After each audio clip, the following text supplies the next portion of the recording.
Anaparo ni namba achiel ka dine an jang'ad rieko ne Suluhu to dine ang'ado ne rieko mopogore ni ok onego dipot jogi owegi gidhi e kes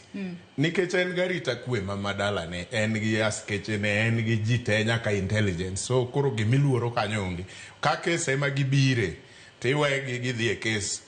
kes timore matieki aeto giwuok gidok mana ka giwuok oko mar kes ka kes emokelo gi mana kaka pinje moko wadhi e pinje mang'eny wawuotho ibro penji mana penjo ma simple ang'o mokeli pacho ka ana biro e conference kata seminar makama passport ni iwacho ni in gi ndalo 30 koro in mana jama kosa ka koro in kanyo tok ndalo 30 in mana jama kosa ka idonje gik mamoko mopogore gi gima ne iwacho nokeli ka so kian to nanyalo wacho ni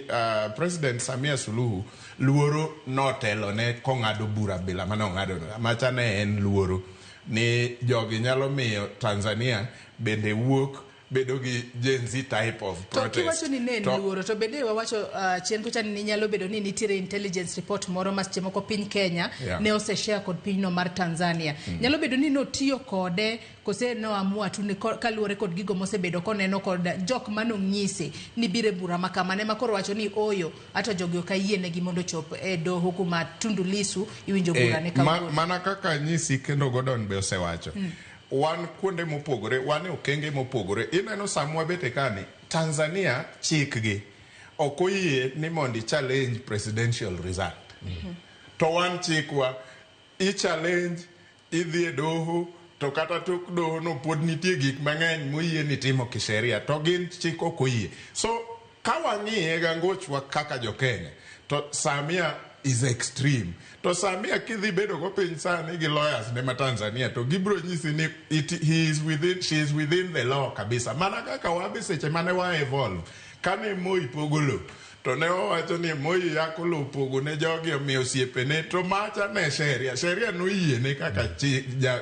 jatend piny ni en onyalo miyi lo.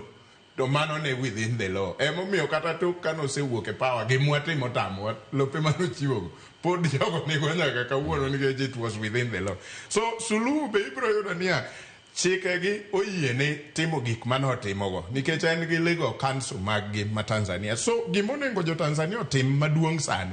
en loko chike mag-gi nikech gin gidwa ni gidag machal kodwa e chike machon mag-gi to wakuong waloko chikewa emomiyienwa koro wanyalo wacho ni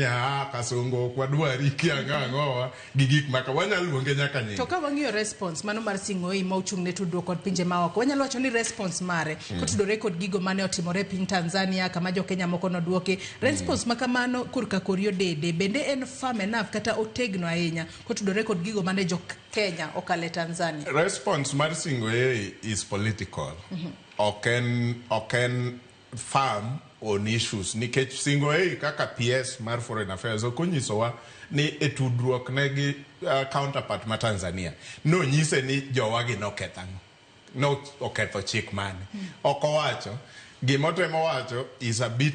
purely political kikwa dhi ahinya mitwa wanyono tie joka kata wakaso gi dongruok magwa gi kiango mago political statements makata wan wanyalo make anywhere. Sing'oei onengo bedni ene mawachne is the last word nikech and the clear position ni mokwongo no onengo bedni kapok oyudore gi joka moyudo pek mar wach manentie to nyalo mana wacho ne jo press kata jo fwambo ni wasewinjo ni jowa makama kata gima notimore wan aware of gima otimore but pod wanono gima notimore koluwore maybe from embassy marwa kocha watudore gi sirikal makocha atudora gi permanent secretary mochung' ne migawo mar weche maoko kawa yudo thuon wach hie momiyo gigi notimore wabiro nyisou kaka jo Kenya gima nomiyo jo Kenya senior citizens ma Kenya obedo deported kama to mano no okunyisowa en ochalo ng'ama ochako miyo wa advices nyiso ni ose conclude gimoro magino to konyiso wa ni enango. Mane momiyo response mar single year for me is still a bit neither here nor there. Adwa nasoma nemo kuom ote manyakwara Mugia Jong chwalo no